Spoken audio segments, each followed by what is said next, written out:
বাংলা থেকে এক প্রকার শীত যেন উধাও। সকালে হালকা হালকা একটা শিরশিরে ঠান্ডা আমেজ থাকলেও যত বেলা বাড়ছে ওমা শীত কই, শীতের তো নামগন্ধই নেই। ভোরের দিকে হালকা শীতের আমেজ লক্ষ্য করা গেলেও যত বেলা বাড়ছে ততই কিন্তু মনে হচ্ছে যে একটুখানি হালকা করে পাখাটা চালালে একটা স্বস্তি হয়।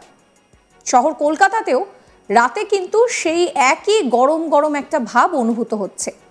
কেউ কেউ তো আবার এই মুহূর্তে পাখা না চালিয়ে ঘুমোতেও পারছেন না। রাজ্য জুড়ে দক্ষিণবঙ্গের আবহাওয়া মোটের ওপরে শুষ্ক থাকবে, তবে সকালের দিকে দক্ষিণবঙ্গের কয়েকটি জেলায় কিন্তু কুয়াশার দাপট থাকবে।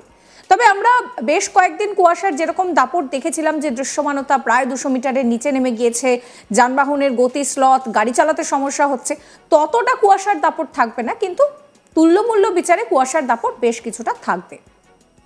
হাওয়া অফিসের তরফে জানানো হচ্ছে যে শীত যে টাটা বাই বাই করছে তার এই মুহূর্তে অফিসিয়ালি কোনো আপডেট নেই, কিন্তু গরম যে অনুভূত হচ্ছে সেটাকেই বা কি করে অস্বীকার করা যায়। তাই এক কথায় বলা যায় যে শীতের কিন্তু এবার বিদায়ের যে ঘন্টা সেটা বেজেই গিয়েছে। চলতি মরশুমে শীতের পারফরমেন্স কেমন ছিল সেই নিয়ে যদি কথা বলতেই হয়, তাহলে আমরা সবাই এটাই বলবো যে শীত কিন্তু এবার কিছুটা হলেও ডিসঅ্যাপয়েন্ট করেছে। তার কারণ যেরকমভাবে জাঁকিয়ে শীত পড়ে বা যেরকমভাবে অন্যান্য বছর আমরা দেখি যে দুর্গাপুজোর পর থেকে হালকা শিরশিরে আমেজ আসছে, তারপরে একদম জাঁকিয়ে শীত, বিশেষত মাঘের শীতে বাঘও ভয় পায়, সেই মাঘের একটা জমজমাটি শীত।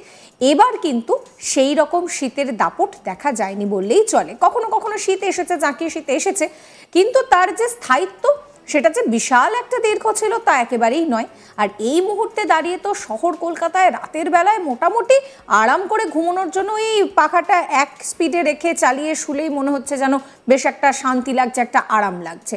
তবে এই মুহূর্তে আবহাওয়া দপ্তর যেটা বলছে যে শীত যে অফিসিয়ালি বিদায় নিয়ে নিয়েছে সেইটা ঠিক নয়, কিন্তু তা সত্ত্বেও গরমের যে একটা ভাব, একটা যে ঘাম ঘাম দিচ্ছে সেটা কিন্তু অনুভূত হচ্ছে। দক্ষিণবঙ্গের যে জায়গাগুলোয় কুয়াশার দাপট জারি থাকবে সেই জায়গাগুলোর কথাও আপনাদেরকে জানাই। তার মধ্যে রয়েছে উত্তর দক্ষিণ 24 পরগনা, পূর্ব ও পশ্চিম মেদিনীপুর, পশ্চিম বর্ধমান এবং মুর্শিদাবাদ। তবে যেটা জানা যাচ্ছে যে এই যে মঙ্গলবার থেকে শীতের আমেজ কমা শুরু হয়েছে, আগামী কয়েকটা দিন শীতের আমেজ কমবে। হাওয়া অফিস আগেই জানিয়েছিল যে মঙ্গলবার থেকে তাপমাত্রার পারদ বাড়তে শুরু করবে। সেই মতোই কিন্তু মঙ্গলবার থেকে আমরা দেখতে পাচ্ছি যে সকালবেলা হালকা একটা শিরশিরে আমেজ অনুভূত হলেও তারপরে কিন্তু ধীরে ধীরে একটু একটু করে পারদটা বাড়ছে। আর এই মুহূর্তে যা সিচুয়েশন রয়েছে তাতে শীত যে বিদায় নিচ্ছে তা কিন্তু বোঝাই যাচ্ছে।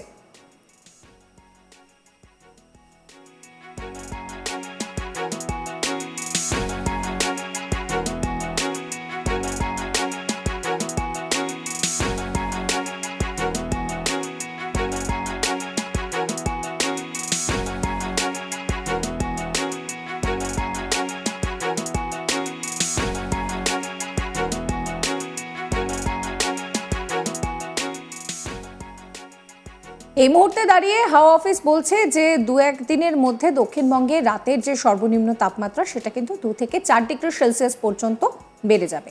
এবার আসি উত্তরবঙ্গের কথায়। উত্তরবঙ্গের শীতের আমেজ কিন্তু কিছুটা হলেও থাকবে, অর্থাৎ দক্ষিণবঙ্গের তুলনায় তুল্যমূল্য বিচারে উত্তরবঙ্গে শীতের আমেজটা থাকছে।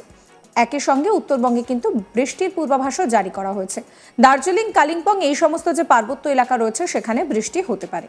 জলপাইগুড়ি, কোচবিহার ও উত্তর দিনাজপুরে কুয়াশার দাপট জারি থাকবে। সিকিমে তাপমাত্রা স্বাভাবিক থাকলেও পশ্চিমী ঝঞ্ঝার কারণে আবহাওয়ায় বেশ কিছুটা পরিবর্তন হতে পারে।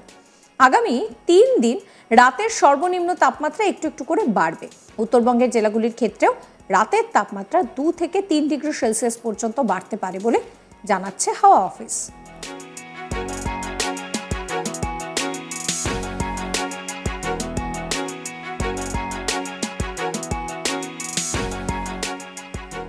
অর্থাৎ এই মুহূর্তে দাঁড়িয়ে বাংলা থেকে শীত যে এক প্রকার চলে যাওয়ার জন্য সমস্ত প্রস্তুতি সেরে ফেলেছে সেটা বোঝাই যাচ্ছে। তার কারণ একটা গরম গরম যে ভাব সেটা হচ্ছে, একটুখানি হালকা করে পাখা চালিয়ে শুলে বেশ একটা ঠান্ডা ঠান্ডা আরাম লাগছে।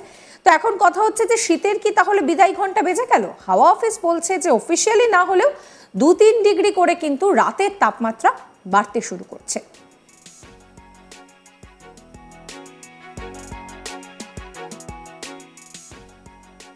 সমস্ত খবরের আপডেটের জন্য সাবস্ক্রাইব করতে ভুলবেন না আজ তাক বাংলার ইউটিউব চ্যানেলকে। আমরা হোয়াটসঅ্যাপেও রয়েছি, তাই ফলো করবেন আজ তাক বাংলার হোয়াটসঅ্যাপ চ্যানেল, এবং যাতে কোনো আপডেট মিস না হয় নোটিফিকেশনের জন্য বেল আইকনে ক্লিক করতে ভুলবেন না।